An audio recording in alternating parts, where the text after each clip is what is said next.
Hello, everybody, and welcome to this week's episode of Powerful Stuff. Powerful Stuff helps you tap into your inner connection with yourself, the outer connection with the world, and doing so while not taking yourself so seriously. And today we have a very special guest, Gerta Malay, co-founder of yournegotiations.com. I actually met Gerta at a female founders and funders dinner organized by my friend Allie in San Francisco. And we were talking about negotiations there, and she was really telling me around the mindset of negotiations, the co-creation, the kind of trusting in the positive outcome. And I just really loved this empowering approach to thinking about negotiations, which so many people can be so scared by. And personally, think knowing how to negotiate is also knowing how to own our self-worth, which is our personal magnetism, from a place of soft power where we're not strong-arming others, but hopefully empowering everyone for the best outcome. So we're going to go through Gerta's Art of Negotiations today. But before we do, I just want to give a little intro to our amazing guest and one of our loyal listeners, actually. So it was so cool because she came up to me at the dinner and she's like, I listen to Powerful Stuff. I'm like, oh my gosh, wow. This is like the first IRL interaction of someone coming up to me and saying that. So it was very, very special for me. So Gerta is co-founder of yournegotiations.com, which I mentioned, a negotiations expert on job offers and business deals. She's trained with world-class negotiators from MIT and Harvard Law School, and she's developed a deep negotiation expertise in over 10 years, given her previous employment at LinkedIn and salary.com. She's had a huge career in big tech. She has worked at startups and also has done some angel investing. She holds a master's in logistics engineering from MIT and a degree in math from Wellesley. And then on the job offers front, which she helps people negotiate, she's helped people increase their initial offer by $93,000, which is like basically, someone's whole salary as an addition. That's amazing on average, and up to $550,000 on top of initial offers. So Gerta's a negotiations powerhouse, powerful stuff, as some would say. So happy to have you here. Thank you so much for having me, Mer. I can't believe I get to be interviewed at my favorite podcast, one of my favorites. Oh my gosh, I'm so honored as well. And I would love to just start off by how did you get into negotiations? What was that spark for you where you're like, I actually really love It's one of those things that you connect the dots looking backwards. The way my husband, Alex, and we started this company over a year ago. But when I look back, it makes so much sense. So I'm originally from Albania. I grew up there. And it's a very hustle culture. It's a developing country. One funny thing I say about Albania is that we don't like staying in lines. We don't have lines. Now we do. But when I was growing up, it wasn't very common. So you're kind of like elbowing your way into things. And then it's, being a developing country is you need to fight for it to get things as simple as food. It was very poor before I was born. But so that gave me that sort of internal hustle and desire to get better deals. And then I'm also always been very fascinated with psychology and behavioral sciences. So when I think back to what I was reading in middle school and high school, it was things like Negotiation Genius or Tipping Point and Freakonomics and things like that. I loved hearing about these studies that showed human psychology and what works and what doesn't work in interactions. And then when I was in undergrad and grad, I took many classes on negotiations and was trained under world-class negotiators who had helped negotiate government stuff. I've been a founder for the last few years. I was a venture-backed founder at one point and was actually trying to solve the loneliness crisis with a consumer social app, but that didn't work. It was very hard to find product market fit, but as I was trying to figure out my next thing, Alex and I were thinking, what should we work on next? And we had learned about online education businesses and how powerful they can be. Okay, what could we teach? And I've had a reputation for a while in my community of helping people with job offer negotiations, rent negotiations, or various things. Okay, we should probably teach negotiations. So that was the journey. Wow. I love that so much. And what was your first like experience or one prominent one that sticks out to you of your first kind of trial by fire of negotiating something for yourself? And what was like your biggest lesson there? A couple of examples come to mind. Because of sort of my readings and just being very immersed into this world, I always negotiated my job offers, even my first one out of college, which, it's kind of intimidating. You're like, I have no leverage, but that one went great. I just asked for more. I actually asked for, I think they gave me 2 weeks of vacation, which if we have any international or European listeners, how can you have only 2 weeks a year? Oh But my gosh, I know. It's like yeah. crazy. And so I negotiated an extra week of vacation, and then I negotiated a percentage of more. I just asked. It was as simple as like, hey, I'm going to be visiting my family in Albania 2 weeks a year. That's just travel time. They're like, okay, sure, get another week. And then for money, similarly, it was something like, is there any chance you could give me a bit more? And they're like, sure. And so that was my first job out of college with no leverage, no other offers at the time. That's And amazing then, though. I sorry. love that, or just to put a pin in that, Yeah, sometimes it's just as simple as asking, and people assume absolutely. like if this is the rule or, oh, it's 2 weeks, so why bother asking? And I love this one, like you said, when you had no leverage, it's like sometimes it's just as simple as asking nicely. Absolutely. That's one of the core things I teach my clients and my students. And sometimes you just have to ask. And then the next thing is you want to be a little gently persistent. And maybe you ask a couple more times. It's okay.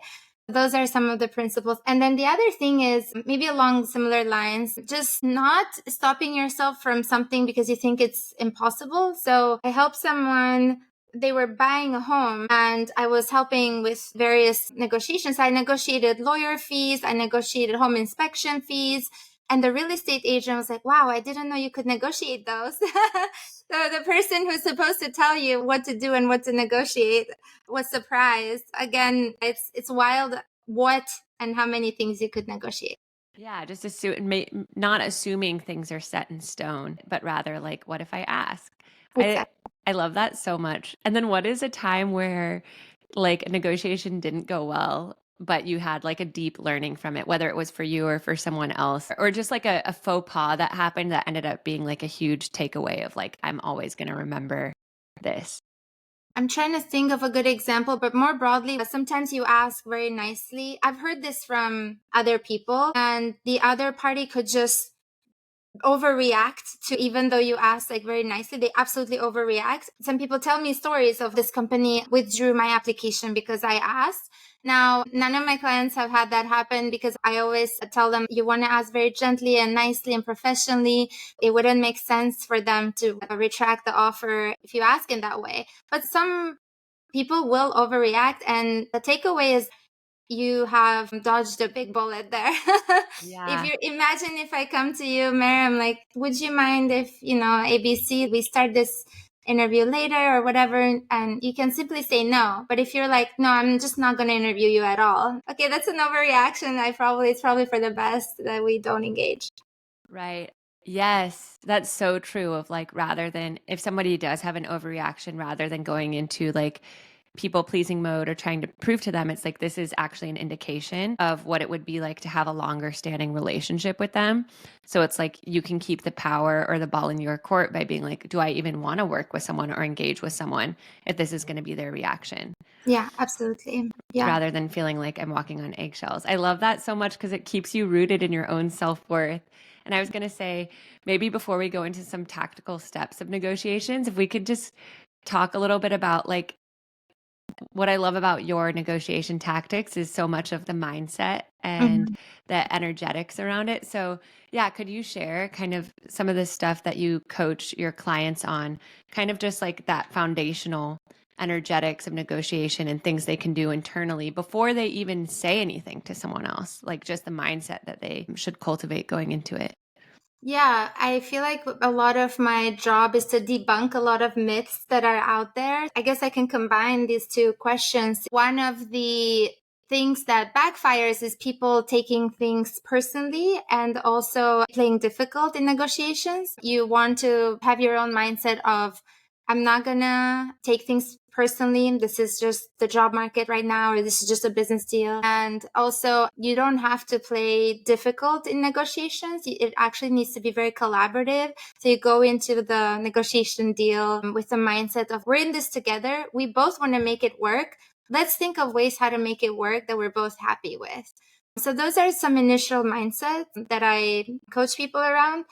For the job market aspect, it's a very tough job market now and in the last couple of years, especially with the tech layoffs and all that, the economy. And it's so easy to get wrapped up in that feeling defeated and feeling like I was making so much at this other company and I felt so respected, and now this offer is so much lower. But when you bring that positivity and collaboration mindset into it, people will want to work with you and you're more likely to get the offer and get a better offer. Those are some initial thoughts. Yeah, the positivity mindset for sure. And like the co-creation. And I love what you said there, because it's actually kind of, how I went into um, negotiating with my co-founder around like what our transition would look like for more of that and powerful stuff.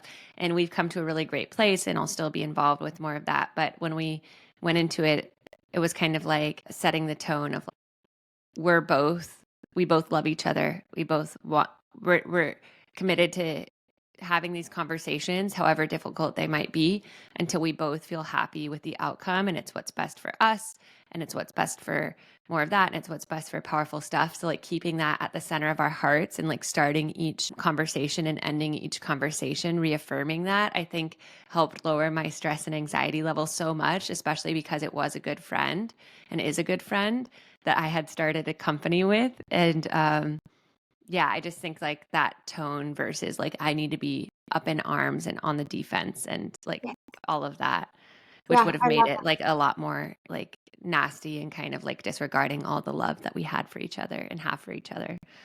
Yeah, I love that. And even in the business world, you can have that same approach. And again, people want to work with people who want to be there and people who are nice to work with and pleasant to work with. That helps. That mindset helps in ways that can translate into tangible ways. And are there any like tactics that you go through with your clients to like get them to that positive place or to help them not take things personally? Yeah, and I can speak to that too a little bit just from like the coaching perspective, but I'm curious like if you do have a client where it does feel deeply personal, or maybe it is like somebody who they already know, like what are some things that you remind them of or help them anchor into to be able to like sit in the heat of the negotiation. Yeah, The I joke. negotiation. Yeah. I joke that half my job is being a bit of a therapist to my clients because there's a lot of validation. Like I say things like it is a tough market out there. People are getting lowballed. A lot of companies are lowballing people. It's not personal, I promise to you. And I'm seeing this in the market, things like that. And also actually explaining that if you are collaborative and positive and nice and professional, whoever you're negotiating with, they're more likely to advocate for you to their decision makers. And I have this expression we love in our company. It's you catch more flies with honey. And I really like that. I don't know about you, but I feel like in the culture, when you hear negotiations, you think of the show Suits or lawyers and business deals. Everyone's buttoned up and they're very tough negotiators. They strong arm you into doing what they want. And I want to move away from that and think about it more in a collaborative way. As I said, positive, creative. It can be very, very creative. I would love to talk about that more. Yeah, I love that because I do feel like energetically it's like the feminine touch to it, and Yeah. like what I like to call soft power, which is like power Mhm. through empathy and emotional intelligence. Yeah. And like you said, like working with people and assuming best intentions and bringing out their best intentions while also having firm boundaries. And it's so true because I think we think of like suits or like macho men, like Yeah. hostage negotiators when we think of negotiation. But like you said, it can be collaborative, it can be creative, it can be empathetic. Yeah, I Mhm. would love to hear like what the creative elements are, and then we can kind of from there go through the arc of a negotiation in these different Yeah. scenarios and kind of break down the steps for our listener to call forth an example that they want to workshop? Yeah, one thing that comes to mind is in the context of job offers. It could be that the company might have been looking for a while and they need someone to start as soon as possible, or they have an important deadline or project. And then for you, maybe you want to take some time off, but more money is better. This is how you care about two different things and you can do a trade. The way to be collaborative is trying to figure out what the other party cares about. So it could be something like, hey, is there any chance you have more room in your budget? I'm happy to maybe start earlier, or I don't know, like it could be something else, like come in the office more often or things like that. And then the company realizes, oh yeah, we actually would love for you to start earlier. We're happy to throw in a bit more money. So that's one example where you are maybe showing your cards just a little bit, and then you're being collaborative and you're being creative in the ways in which you can give them something and get something in return. I love that. I realize I'm saying I love that a lot because I'm just like loving everything you're saying. Yes, more of I'm that. very flattered. What are some questions that people could ask to kind of figure out what the other person wants? Actually, if I can answer a slightly different question very quickly. Yeah. You asked earlier about preparation before you even go into the negotiation deal. The most important question to ask yourself is, what are my priorities and what are my non-negotiables? So in the Mm, job context, you would think it's money, right? Generally, people think of salary. But when I probe my clients, it very often is not money the main priority. It could be things like title. They wouldn't take a lower title than they had at their last job, which is interesting because title is not necessarily one to one with pay. You can actually have a lower title but higher pay than you had at your last job. But we've made that happen with some of my clients. And then it could be things like flexibility of work from home, commute, team culture and things like that. It's very important for people to go into the negotiation having a very clear understanding of their priorities in order of priority, but also which of those are non-negotiable, because you want to immediately talk about the non-negotiables. Again, because you don't want to have gone through the entire negotiation. You're like, oh, actually, I wouldn't take a lower title. And then they're like, oh, we're not giving a higher title. And then you've wasted each other's time. I guess to answer your original question, if you have identified some non-negotiables, those could be some questions. If your non-negotiable is, I need to work from home, I don't know, twice a week, and I will not take a lower title, then you can immediately ask, hey, what's your work from home policy?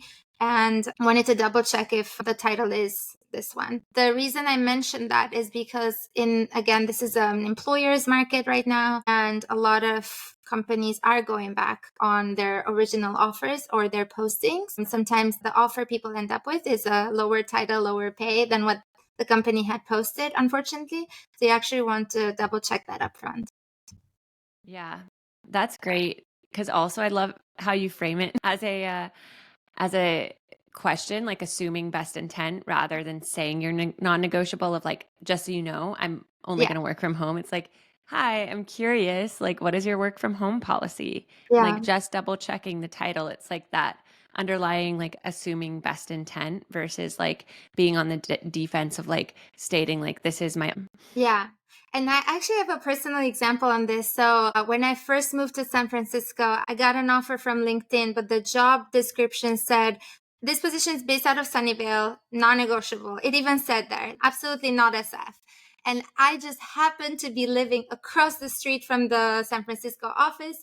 And I also get extremely car sick. So imagine my commute, if I had been based out of the Sunnyvale office, would be an hour and a half on a bus and a shuttle each way. So just a waste of time and a health risk. So as we're negotiating and wrapping up, I asked the recruiter, is there any chance at all? I know it said on the job description that the role is based in Sunnyvale, but I happen to live literally across the street from the SF office. It would save me 3 hours of commute. I can put that time into work. Is there any chance I can just work out of there maybe one Friday, a month? And this was before COVID, so work from home wasn't as common. And it turned out she was like, actually, our team is now split between Sunnyvale and SF because there's more people that we've hired in SF. So you could actually be based out of SF. And that was Wow. That was one of those things I'm so glad I asked. And when I share this example with certain groups, they're like, oh, I would never question the job description. People would say, can you not read? It was so clear there that this was non-negotiable. But it doesn't hurt to ask. And though, especially if you phrase it in a way where it's like, I'm just sharing this. This would be beneficial for both of us. I'm very proud that I asked. Yeah, and that you made it kind of like a no-brainer for them. You're like, all of that time that I would be commuting, Yeah. you would actually get like, 3 hours of more work for me Yeah. in place of that commute. Doesn't that sound great? Exactly. You always want to phrase it in a what's in it for them way. It's less about what's in it for you, but it's good to be a little vulnerable and share your side of it. So I did. I'm like, I get very car sick. This would really help me, but also I can put the time into the work. And what is the like balance or art? And we'll kind of go through these again when we go through the tactical steps. But what Mhm. is the balance or art of knowing how much to be vulnerable and knowing when to reveal some of your cards? Because I know there's like some negotiation people, like the never split the difference guy, who says like a certain person should go first or drop your number first or like, Mhm. so what's your kind of thoughts on like how to be vulnerable when and when you should kind of state your thing versus like if they're hearing what they expect to pay you, or if it's like a co-founder negotiation, like what their equity split uh, Yeah. is versus like you going first, etc. Yeah, there's a lot of questions within that one question. So maybe to address one of them, the main one, which is do you give your number first? In a job offer setting, you never want to give a number first. And that's because you could be giving a lower number than their budget and now you left money on the table, or you could be giving a higher number than their budget and you could be turning them off. That's because it's an uneven information. There's like an Right. Yeah, like economic. an information disparity or Yeah, yeah. And so they have all the employers, even small startups, they have access to employer reported compensation data. They have access to advisors, investors, mentors. Company has so much information. They know their budget. You as a job applicant, it's extremely unlikely unless you're a compensation professional, have a master's in compensation or whatever, you don't know exactly how much you should be paid because of the market dynamics and all the information that I mentioned. And even if you are an expert in compensation somehow, you don't know their budget. Every team has their own budget for an open role, and it could be higher or lower than the market based on their priorities. So because you don't have visibility into that at all, mathematically doesn't make sense to give your number first. And you just want to navigate that in a very obviously professional and cordial way. So you can simply say, I don't have a number in mind. I'm curious what your data shows and what your budget is. And I have like 5 other things you could be saying, but I actually recommend when we talked about mindset, I recommend people don't have a number in mind. That's the best way to be able to answer this truthfully. but And then then even so if they're like, no, you go first, you're like, no, honestly, you go first. I've actually done this with many recruiters when I was applying to jobs myself throughout my career. I would just say, I genuinely don't have a number in mind, or I would prefer that we talk about the work and see if it's a mutually good fit first, and then we can talk compensation later. And then we would go back and forth. Some companies are very persistent, and I like it. It's fun, but it can be stressful as well. This has happened to me with at least 3 companies where we did this dance. I'm like, I genuinely don't have a number. And they start laughing after a while because they knew I know the game of not giving a number. So I They know it can eventually be gave scary. in. Sorry? Did they eventually give in? Yeah, of course. Yeah, because I mean that's the game, right? The game is you don't wanna give a number. And once they know that you know how to play it, they laughed. Like 3 of them. It was actually so funny. And then I've been on the hiring side of things and I feel so bad. It breaks my heart when I see the candidates share a number proactively. I never ask. But some people share, I'm making this much at this job. I'm like, oh, you shouldn't have shared. Sometimes I don't take the note just to like give back the leverage to them. Oh, that's so sweet. And well, and it's also a good look for you too if they know that you're playing the game, because then they're like, this Yes. person's smart, and if she can negotiate with us, then she can negotiate on behalf of us. Absolutely. Yes. One of my toughest managers I've ever had. I negotiated my job offer. I didn't know she was going to be so tough later on, but she actually complimented me a few months into the role. She's like, you negotiated really well, the job offer. And she gave me some very exciting deals and multi-million dollar contracts to negotiate because I had sort of, in a way, proven myself as a good negotiator doing the job offer. I love that. Well, yeah, and I feel like it kind of goes back to like owning our worth from the inside out. And it's Mm-hmm. like sometimes we know we're in our zone of genius or we have a lot to offer in a job role or whatever it might be. And it truly does invite us to step into our inner worth by like owning that. And as I know in the coaching industry, I know a lot of other coaches, myself included, in the earlier days that really struggle putting a number or a price tag on their coaching service because that's also literally, Yes. you're getting paid for your value and what you bring to the table for somebody else. Yeah, and it's also like as hard or uncomfortable as it might be, it's also like the first step in showing someone like I know my worth. I Yeah. have these boundaries. I can say it respectfully. Yeah, and Yeah. you're either willing to meet me here or you're not, but then when you cave or you're acting sheepish about it, it also kind of can feel like you're not fully rooted in your worth or your value offer. Yeah. And for coaches, and consultants, I have a recommendation. I would encourage you to try out asking for someone's budget before you give a number of your hourly rate. Just in case you would be surprised. I have some examples where navigating things in this way, we've been surprised. I would love to hear because I think that there's a lot of solopreneur Yeah. loyal listeners who would be very curious to hear like Yeah. this kind of side of the negotiation as well, especially when as a coach you want to have a set price, but everyone kind of knows that it's you know, subjective based on like your time, your value, how in demand you are, etc. Yeah, this example was going to be it's still in the job offer context. Would it be okay to mention actual numbers? I don't Yeah, want to alienate absolutely. people. Okay, because my Do it. all my clients are mid-level and execs in tech, biotech, finance, and all that. So the numbers can be a little intimidating, but I had a client who was making 220K at Meta and she got an offer for 200K. And she was like, this is pretty good. Again, this was in the middle of layoffs and a scary market. And she's like, this is pretty good. Can I just ask them to match my 220 from Meta? And then I'm happy to sign. I was like, let's just keep playing one more time. The open-ended, you have more room in your budget thing. You don't give a specific number. She's like, okay. So she asked them and they came back with 240K.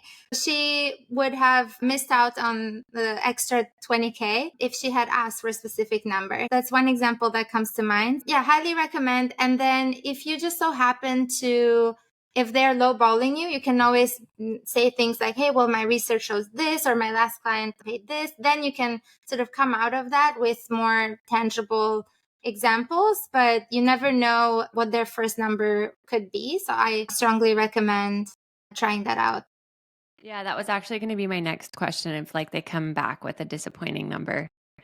Yeah. Let's say that if they came back with like 205 or something, they're like, oh, my last job was 220. Any chance you can match that? Or would you mind throwing in another 15K, 20K? You can still ask. Just because they come back with something disappointing doesn't mean that's the end.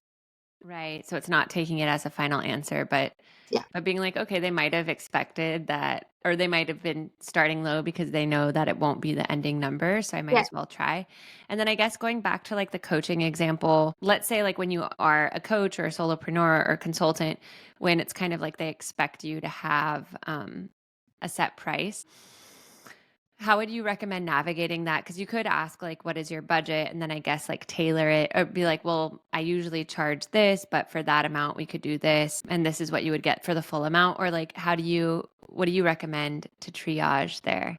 Yeah, there's a lot to play with. It could be if someone is maybe saying a very low number, you could say, oh, actually, I have this expertise and the market shows that for that, typically people are charging this much. And then you can also break down your offerings. I can take myself as an example. So I can review offer letters. I can coach one-on-one. I can do 1 hour calls and things like that. So then if their price is pretty low, I'm like, okay, if that's your budget, I could do like I don't know, half an hour call, but you will get more value from a 3 hour call with me and something like that. So you're still, don't take offense, don't take it personally, and kind of like educate them.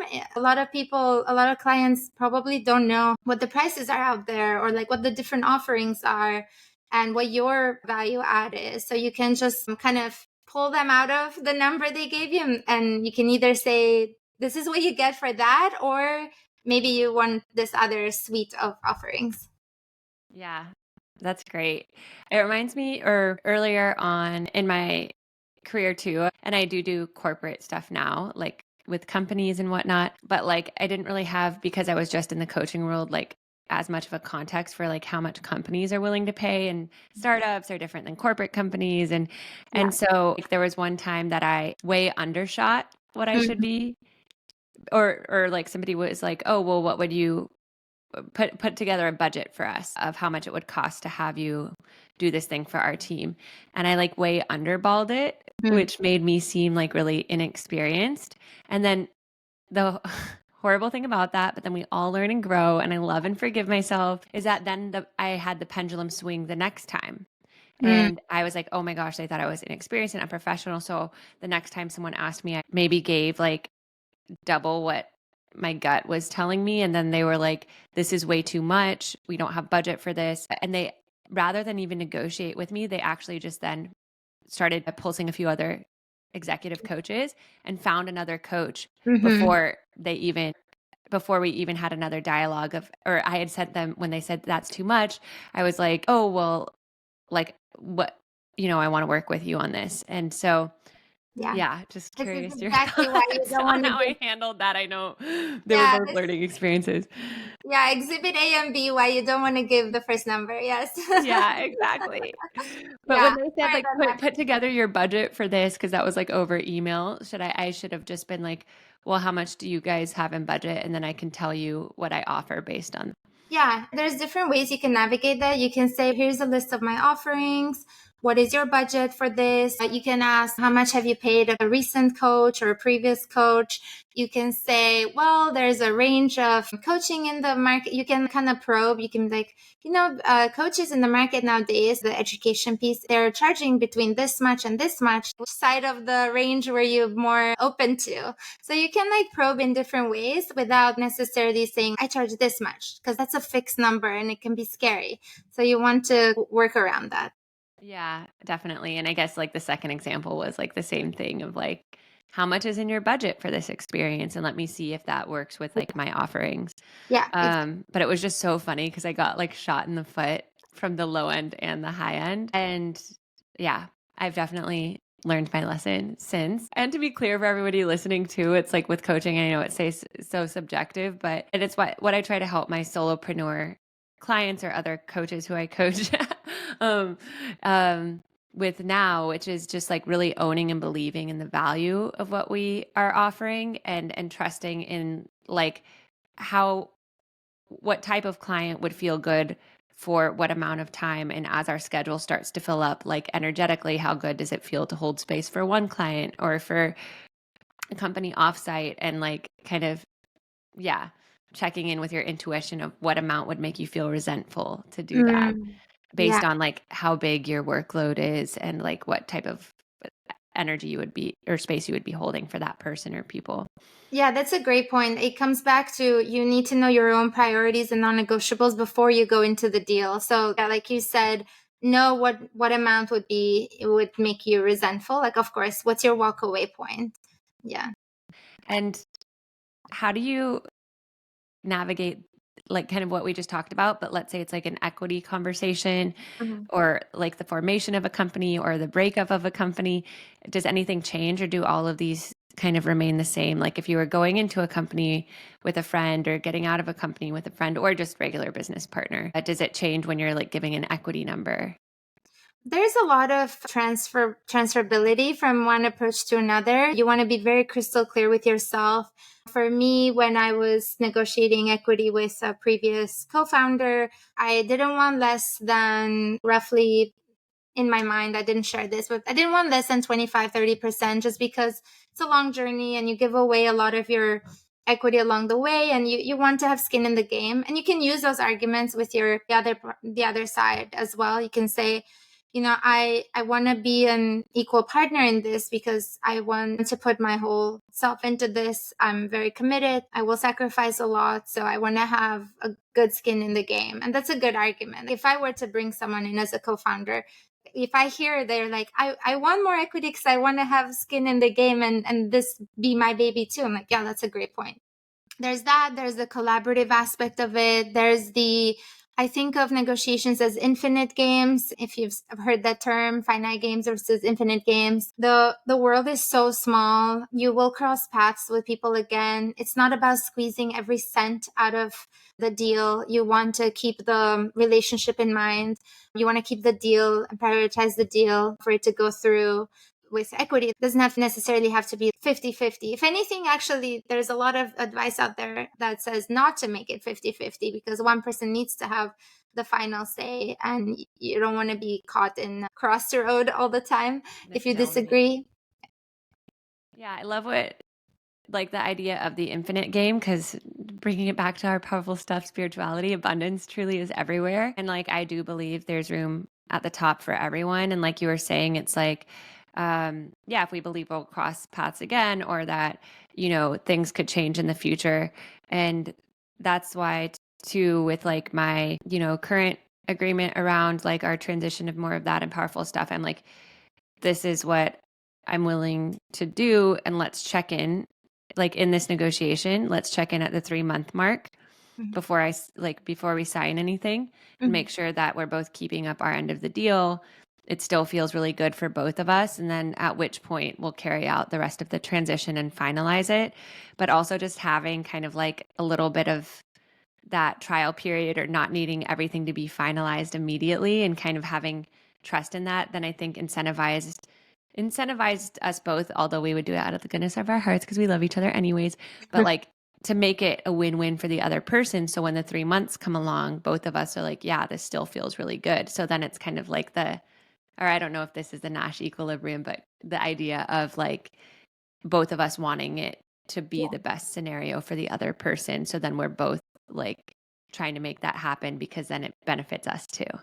Yeah, I like that a lot. And the other side of that is also, especially if it's a VC-backed startup, it will probably be a very long journey, 7-10 years. And if you're contributing unevenly at the beginning, maybe someone put a few $1,000s in the business and someone didn't, over the long run, it will not matter as much in 7-10 years. So there's also that aspect of it. I don't want to reveal too much, but I've actually been so inspired by our mutual friend, Sam. We talked about how she handled her equity negotiations with her co-founder, and it was so beautiful what she said. I don't want to sort of reveal her own personal stuff, but it came from such a beautiful place in her heart. I think she said something like, I want someone who is all in on this with me. And even though she had invested a lot of time and effort already when she brought someone in, I think she was very fair in how she split the company, and I was very inspired by it. Yeah, that belief of like, we have like a smaller piece of a bigger pie versus, like you said, squeezing or like power dynamics. Or I was even listening to this other podcast outside of powerful stuff. I know it's crazy to believe. Yesterday, and this guy was like, the richest people in the world, some of the richest people in the world are the most generous, because it's like they know that like they get to the top through like other people helping them, and vice versa. And so it's like that kind of generosity of like, I'm here to help you, and everyone wins, then people end up helping you more, and then you end up becoming better off for that, versus like, oh, I need to be defensive around this person because they try to squeeze every dime out of me or whatever. Yeah, for sure. I actually do this I obviously negotiate all contracts, including my phone contract, my rent, concert tickets, and all that. But when I'm negotiating, especially with a support team member, I say something like, you've been so wonderful to work with. I'm happy to leave a review or call your manager or write an email for your manager, and just sort of like rewarding generous behavior. So I strongly recommend that approach. Yes, rewarding generous behavior. And it's like, then they feel relaxed because they know that you have their best interests at heart, and that they don't need to be like on the defense around that. And yeah, I try to think about that in everything, and it kind of comes back to like, yeah, trusting in like the goodness and the intentions of others, and at the same time like not taking initial reactions personally.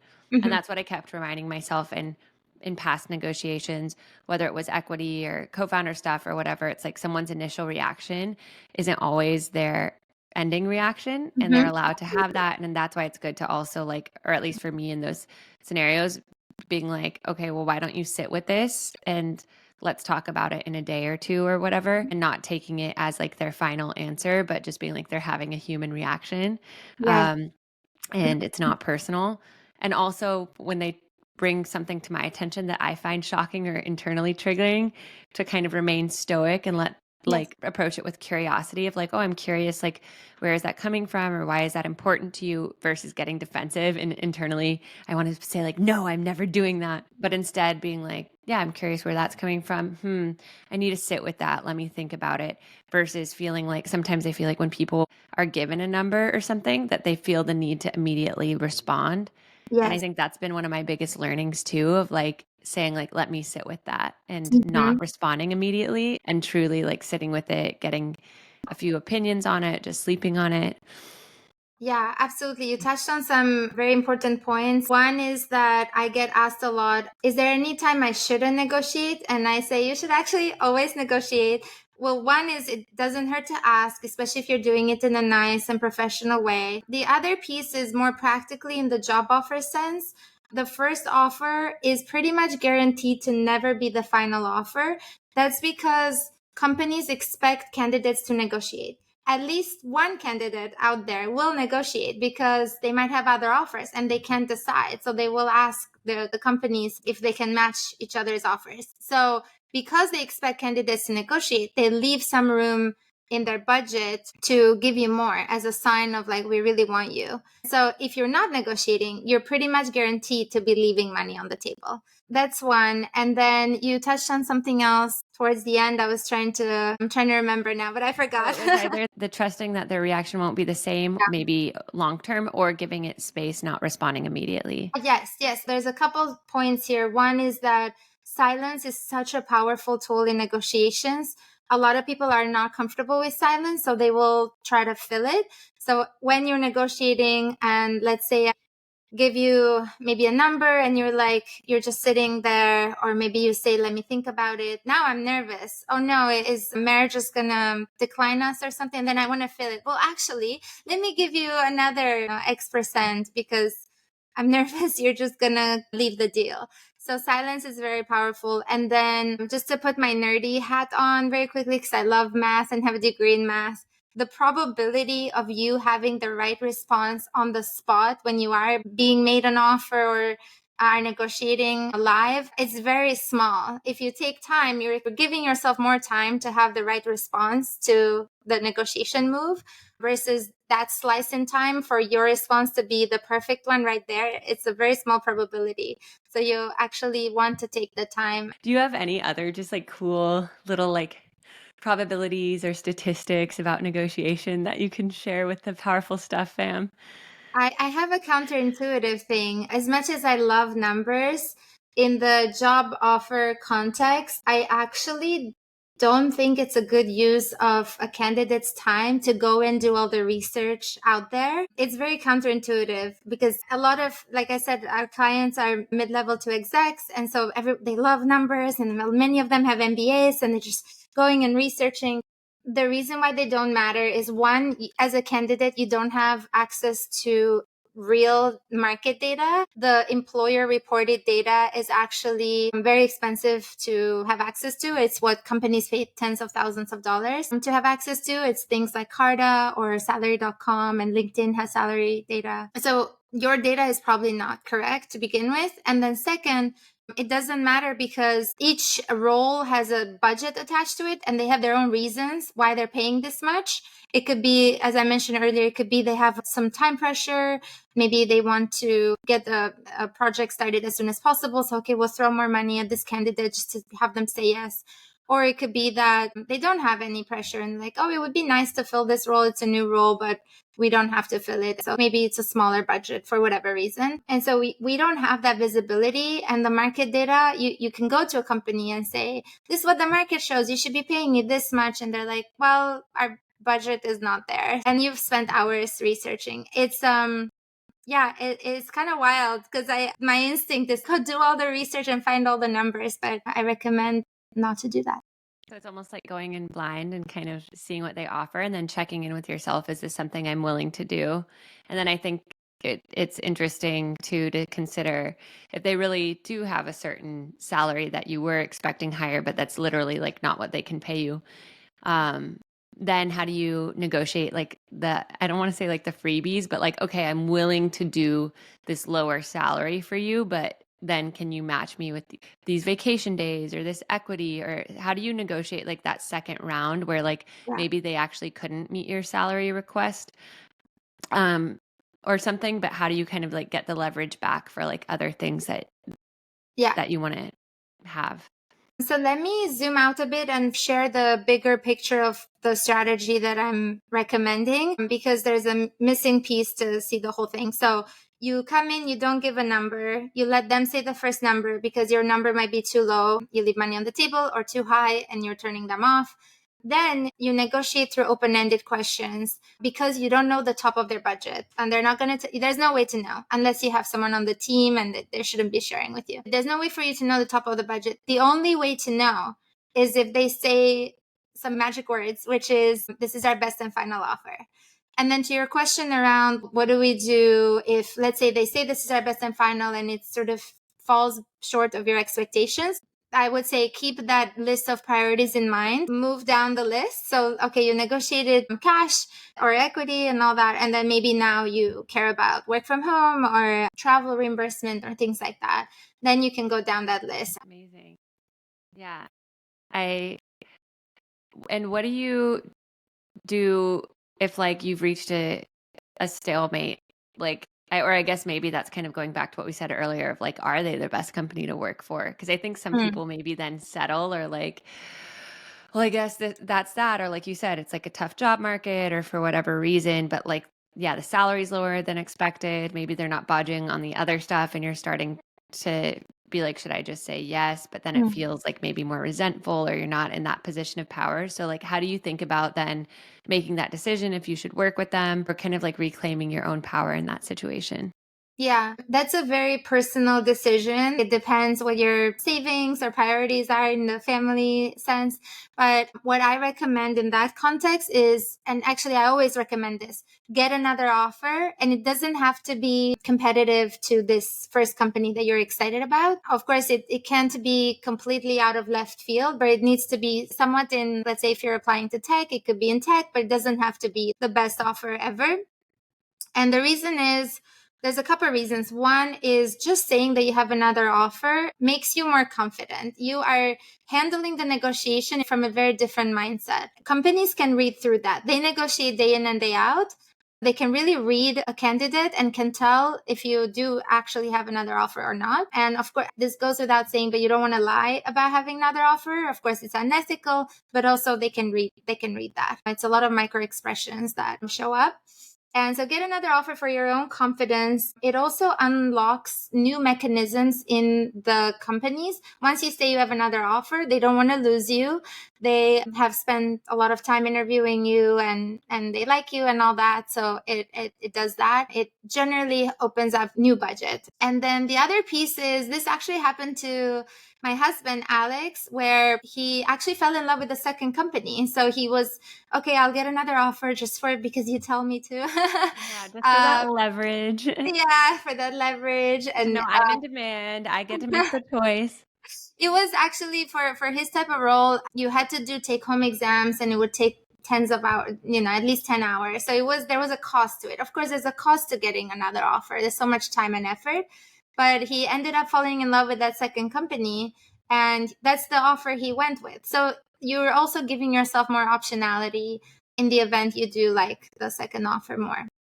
I love Now I'm like, don't think of an elephant. Oh my God. And before we go into like kind of like breaking down our steps for the powerful stuff listeners, what are some like personal examples that you can think of when how negotiation comes into play? We've talked about, founders and companies and whatnot, but yeah, do you find like your clients or yourself using it like with your husband or friends or your family, or what are some like kind of interesting parallels that have shown up for you or others? Yeah.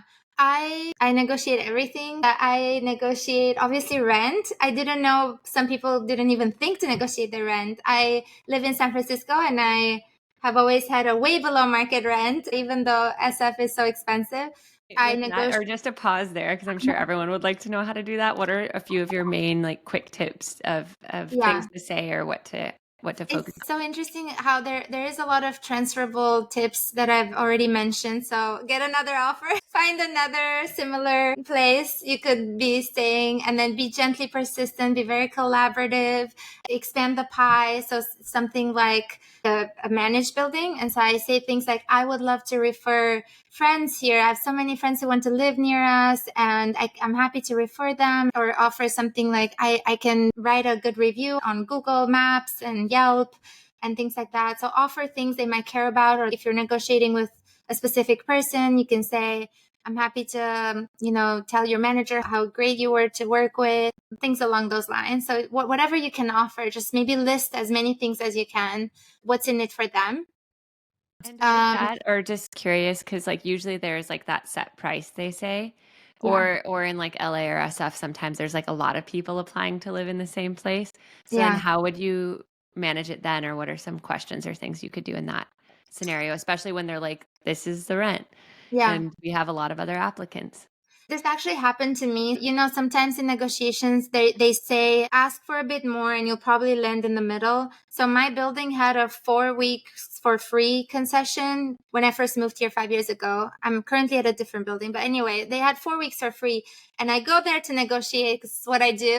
In my mind, I'm like, I'm going to ask for 8 weeks and then ideally we land at 6, but they actually said yes to 8. So I ended up living at this beautiful place with almost 2 months for free. They just said yes at 8 weeks for free. You're just like, So I love this. I would love to move in. Can I have 8 weeks free instead of 2 or yeah, instead of or 4? instead of, yeah, exactly. And you would be surprised how much you can get just by asking. It's so wild. I strongly recommend, maybe as a takeaway, I recommend to the listeners, just go around asking for things, maybe today or in the next few days. Just ask for a favor here and there. To go back to your original question, I negotiate airline seats. So I How do go. you do that? Oh my gosh. Now we're getting to the juice of it. I just go to the counter and I say, is there any chance? So I get very motion sickness, as I mentioned. So is there any chance you have an open seat towards the front? 'Cause it makes me a little less sick. And like, that's it. That's all you can say.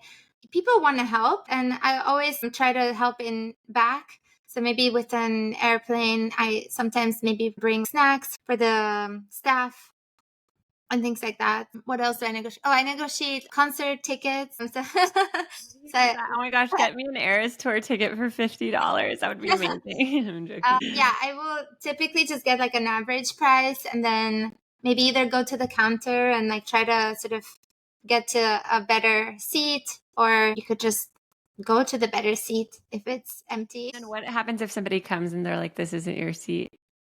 Then you go back. Like it's okay, but it's so rare. One time the concert was sold out. This was in Boston actually. I was just walking around with a friend in Boston and I think it was Brian Adams, and I was just outside and like, oh my gosh, it's Brian Adams.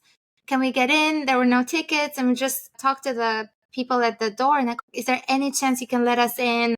We love this artist and it's sold out. I don't know where to get tickets right now. And they're like, okay, sure. At first they said no, ma'am, it's not allowed. Like, okay. And then just staying there. This is the persistent side, but also being nice and cordial. And we just stood outside for a bit. And like, are you sure? Do you mind just like letting us in? Okay, sure, get in. That's so great. So it's, yeah, just like persistence assuming best intentions. And I'm also hearing Yeah, like you miss 100% of the shots you don't take. Like absolutely. what you said with like the concert tickets and just going to that seat, like then they just ask you to move and then you go back. But I think people are so afraid of like rejection Yeah, that yeah. they don't do that. And I was gonna ask, like, do you personally, I mean, I have my own things I can say about rejection, but like, do you personally have something that helps clients or people get over that fear of like rejected, or if I ask and what if they say no? One thing that I tell my clients is, especially for women, women have a hard time negotiating because we've been socialized not to negotiate. And we actually do get penalized when we negotiate. We're seen as more aggressive and all that. What I say is the money you're leaving on the table, think of it as it could have gone to your kids or your parents, because we have a hard time advocating for ourselves. And so if you think of it as, if I don't get this extra, I don't know, 10K, this could have gone to a birthday party for my kid, a trip and a gift and some savings for my mom and things like that. That really helps. I use that for myself. I use that mindset for myself when I go into like, I'm actually advocating for the people I love, because this money could go for them. That really helps. You're afraid of rejection, or you could be making X amount more for someone you love. And then the trade-off is so different. Yeah. Yeah. Making it bigger than you. And I always also tell my clients, like, it's never rejection. Mhm. It's just a redirection in the sense Mhm. of like, what's meant for you won't miss you. Mhm. And if you're meant to work at that job and you're going to feel valued and trusting that everything's in alignment, like you'll work at that job. And if it doesn't work out with them, or they just don't have the budget, or they're kind of like nasty in the negotiations or whatever, it's like then something even better is coming along. Mm. I And like that. so, like you kind of said earlier, it's like it's like, oh, I'm grateful I dodged a bullet, but I wouldn't have known that had I not put myself out there and kind of saw how they reacted. Yeah. Another thing is, are you familiar with Annie Duke? She's actually a professional poker player. She Cool. was getting a PhD in, I want to say, psychology at University of Pennsylvania at one point, and she had a health issue and she needed to make money, and so she went into poker. And now she's a world famous poker player, and she's written some books on decision making. But one thing that changed my life, one concept that she talks about, is this concept of resulting. Resulting is when you put a value on your decisions based on the outcome, and we shouldn't be doing that. So, for example, the way this has helped me in negotiations is I'm going to make the ask either way. If I get a no, that doesn't mean I shouldn't have asked. If I get a no and I'm like, oh, I shouldn't have asked, that's resulting, because you're valuing your decision based on the outcome, which we shouldn't do. You could get a no, of course. We can get a no anytime. I hope I explained that in a clear way. Yeah. So it's like focusing on your inputs versus your output. Like Exactly. Yeah. being grateful that you did it, that you did the thing of asking versus like something that we can't control, which is their response. Yeah, exactly. And the way I do the prep beforehand is I will probably get a no, but I'd rather ask, because if I get a yes, that's so much value to me. It's almost like an expected value formula where the yes is so valuable to me. The no, it's like just a little bit of awkwardness on the spot. So I might as well ask. Yeah, and Carolyn Elliott, who wrote Existential Kink, who I mention a lot in Powerful Stuff, Mm. also says like you should kind of go on a rejection spree where you put yourself Mm. out there for a lot of things that you assume you'll get a no in, because Yes. inevitably, statistically, like if you do it for like 100 things, you'll probably get a yes somewhere. Yes. And B, it'll desensitize you to hearing no, and you'll just Hmm. like get such a stronger muscle on asking for things that might have felt out of your comfort zone before, Yeah. but it'll help you become like less affected by hearing a no. And so Yeah. she actually has like a rejection challenge where you like try to seek out jobs that you don't feel qualified for, or people that feel out of your league, and like be okay with hearing no, because it'll give you so much more power and strength and resilience, and like chances are you actually will get a yes or expand beyond where you would be otherwise. Yeah, and to add a personal touch to that, I actually pursued my husband. He's Yes. a very shy person. I grew up in Albania, and we have even more traditional gender roles than in the US. And they say you never want to pursue a man, you're a woman, they should be pursuing you. But I had met him and I'd seen how wholesome and wonderful he is. And he's also very shy. He wasn't making moves. This was back in college. We were so young. And I reached out to him multiple times, and now I'm so glad I did. But I had to really move outside my comfort zone. I thank my 21-year-old self every day that I took a chance. What was it that kept you going when you didn't get an initial response from him? He is the most wholesome person I've ever met. He lights up every room, and his energy is just undeniable. The positivity that he radiates, that is so wonderful. This guy needs to be in my life. He was pretty shy, and he was back in Colorado at the time. I was like, I need to make this happen. And we've been together 12 years now, so I I'm love so that. glad I did. What a good success story. Yeah. And what does he say now? Like, was he just like nervous, or when he like felt relieved when you were reaching out and he didn't have to? Yeah, he was like, I was so shy. I didn't know how to handle this. Or he'll say, I thought you were outside my league and stuff like that. Oh, that's so sweet. Real life negotiation. Okay, we have 10 minutes left. So I could just talk to you for hours. We'll definitely need to get you on for like a part two because there's so many loops open that I want to return to. But if we're just to break it down for the listener in a few steps, and then we'll end with a quick medi, let's just go through each step. So like the loyal listeners and new listeners, welcome. But imagine they're going through a negotiation, whether it's like, you know, business, salary. I had negotiations with my husband when we were dating, like if, we should commit to each other. So what that first step that people should journal on or get clear on? I know you've kind of mentioned the steps throughout the podcast, but just for us to like kind of tie it together in a rapid fire way. Step number one that they do. Step number one is make a list of all the things that are important to you in this job offer or business deal or whatever it is. For job offers, it's pretty straightforward. It could be cash, equity, work from home, flexibility, I guess commute, company reputation, visibility to leadership, if you have direct reports, title, and things like that. You make a whole, I actually have a template for this. I think it's in my website, but just I don't know, email me. I Put it in can the send show it. notes, or Yeah, or you can email Gerta. And you have the list, order it in order of importance to you, and mark the non-negotiables. You could also not have a non-negotiable. Some people just need a job right now, and it's totally fine. But if you do have non-negotiables, mark them. Ask for those at your first interaction. So like I said, if it's title and work from home flexibility, that will be the first topic that you discuss when the negotiations start. So getting clear on the non-negotiables and like, if I'm thinking about list of priorities.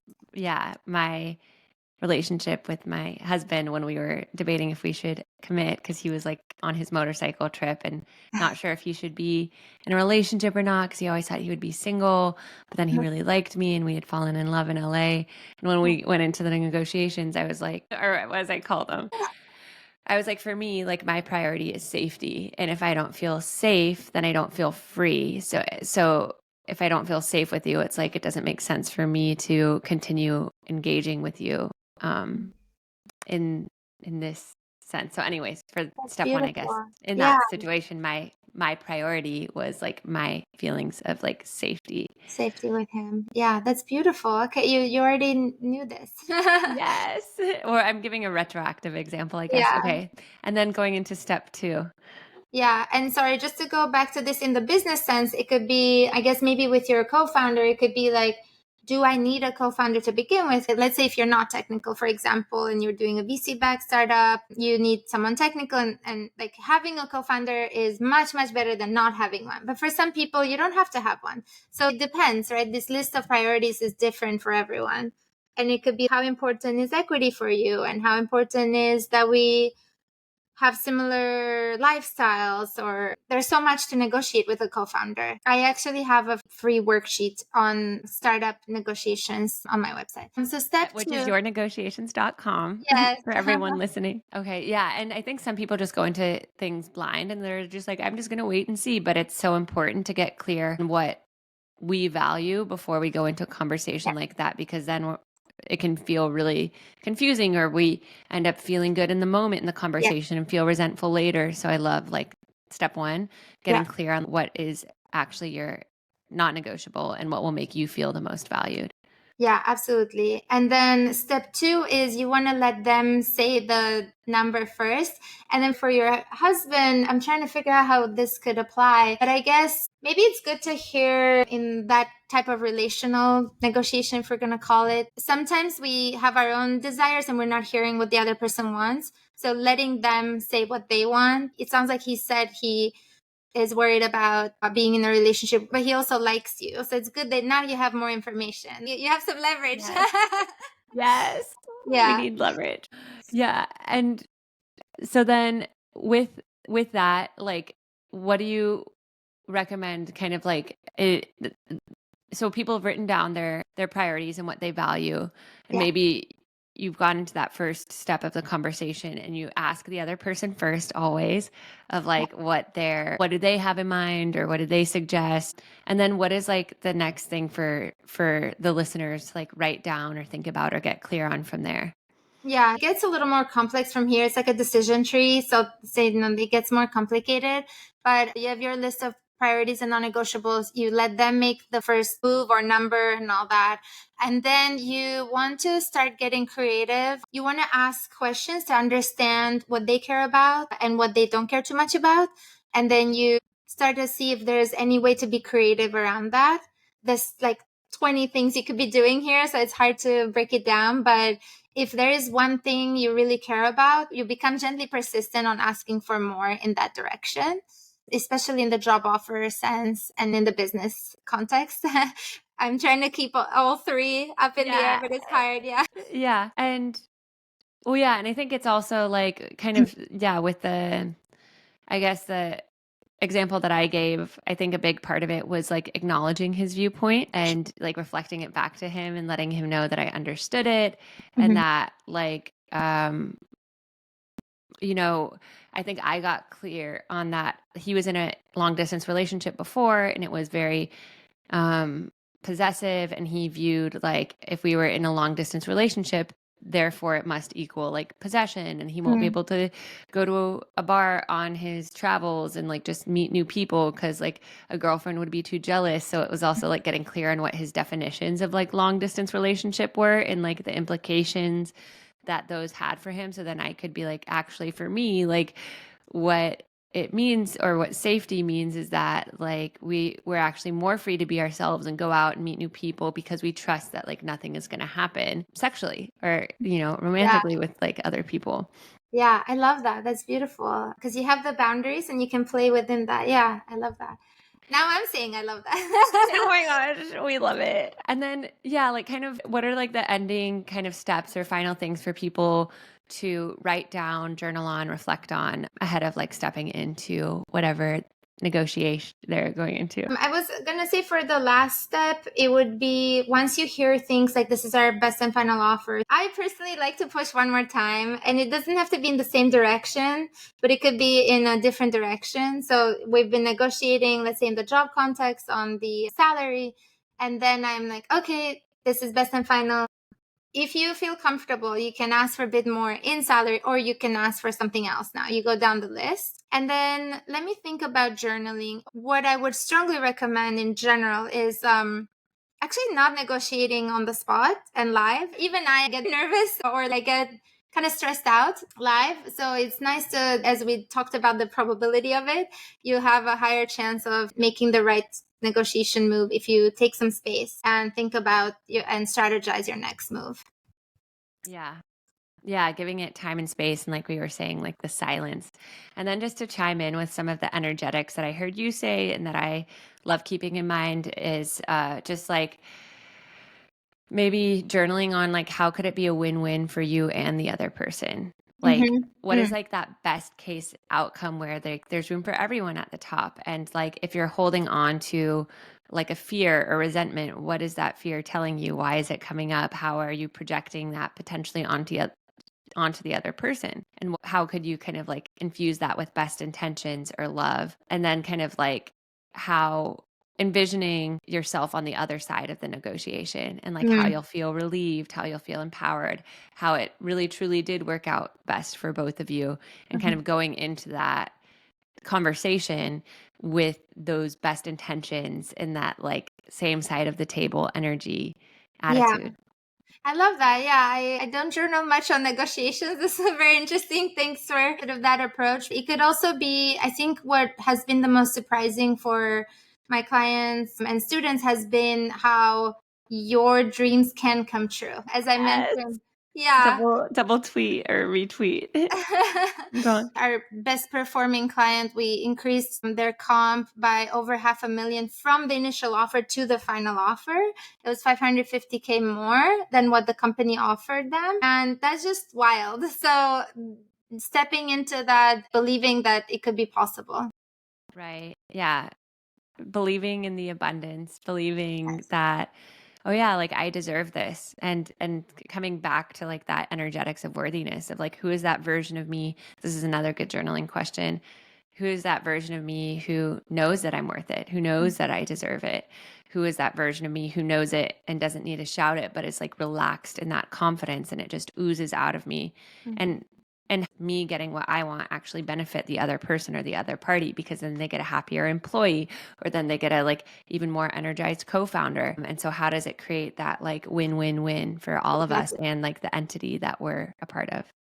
Exactly. Yes. Amazing. Okay, well, we'll just do a quick little meditation and then sign off with where people can find you and any other last little rapid fire negotiation Sounds great. tips, tricks that you want to throw out. So we'll all just go ahead and close our eyes, taking a deep breath in through our nose. Exhale, sighing it out, relaxing our shoulders, relaxing our face. Another deep breath in. And exhale, release. Letting your breath waterfall down your spine, relaxing your hips, your knees, your toes. And then third and deepest breath in to come into full presence. Exhaling it out. And in your mind's eyes, you keep your eyes closed, calling forth the negotiation that you're stepping into, whether it's personal, with your landlord, with your co-founder, with a company, with an investor. And just noticing it from this objective perspective. And noticing if there's any fear or tension or resistance there. And if there is, breathing into it, allowing that fear or resistance to speak.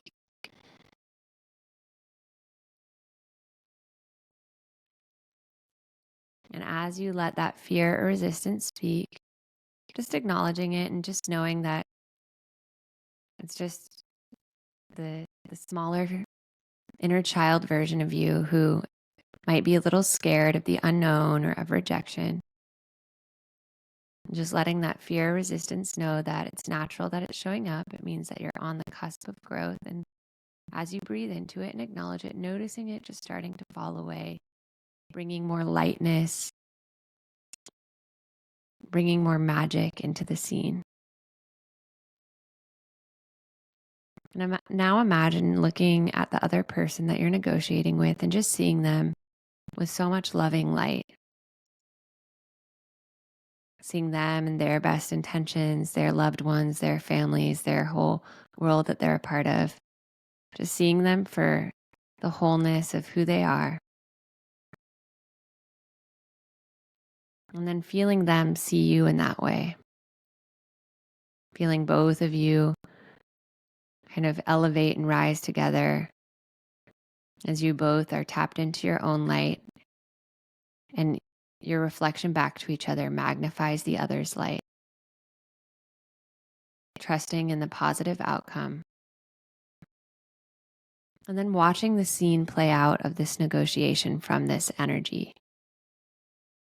Noticing how that version of you who's connected to your worth shows up in the scene. Noticing how that changes the energy of the scene, impacting the other person positively, creating a magnetism around you. Noticing how that allows the negotiation to unfold perfectly with grace, with ease. Feeling that in your heart. And then noticing how it ripples into other areas of your life. Elevating those other areas as well. Helping you feel more connected to your power, your worth, your deservingness in all areas. And then looking at that version of you connected to your worth and just asking them, what is the perfect wisdom? What is the perfect next step you can take, or the perfect reminder that you can carry with you going into this negotiation? Trusting whatever they say, thanking them, and then breathing this light, this love, this peace from that future scene into your heart and exhaling it throughout your body. And then another deep inhale.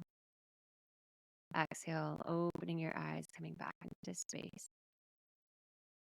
If you've just done the meditation, just taking a few moments to write down, or right after the podcast ends, writing down what came up for you. What is that piece of wisdom? How do you feel in that scene with the other person? Maybe all the gratitudes you have for them or for that company. So you go into it from a place of like deep gratitude and love. So beautiful. Yay. This was so powerful. Is there any last little advice or negotiation thing to leave the powerful stuff listeners with? You've already given us so much information. Yeah, negotiations could be also playful. I don't know if we covered that, but I like the playfulness of it. I take it very lightly, and I also think of it as a game, but not like a Monopoly or poker, but it's more like, if I say this thing could happen, or we could play together in this sort of game with kind of invisible rules. So I like to bring a playfulness energy to it as well. That's beautiful. I always I actually made a post once about gamifying your life, like not taking it so seriously. And that's what powerful stuff is about too. Like it doesn't always have to be so serious. And yeah, like gamifying it, like kind of being like a mad scientist. Like, oh, if I like, wouldn't it be fun if I asked this and they said yes? Like, let me try it and see what happens. What if I Exactly. did it in this way? Like, what would happen then? And not being so attached to the nose just as a scientist isn't like, oh shit, I wanted it to be this way and like the data proves this. They're like kind of unattached to it. They're just kind of curious about finding out like what happens. Yeah, exactly. And one other thing is the power of words. I assume you've covered this, or we'll cover this in your podcast at some point, but in negotiations, words can be so powerful. If we have 30 seconds, there's this study that was done in 1970s from a Harvard professor, and she noticed that when people were standing in line, if you try to ask someone if you could cut in line, if you use the word because, even if you didn't have a good excuse, your chances of people letting you cut in line went from around 60 to 95% chance, even if you didn't have a good reason, even if you didn't say I'm in a rush or whatever. It's like, oh, I'm eating an apple. They're like, oh, sure, go ahead. The power of words, there's the sort of the more metaphysical concept, but there's also in psychology studies, they've seen how they can help you. I love that. The power of because. Yeah, just like giving a reason and helping, because it's also like you're inviting the other person to understand more versus like entitlement. Yeah. Um, yeah.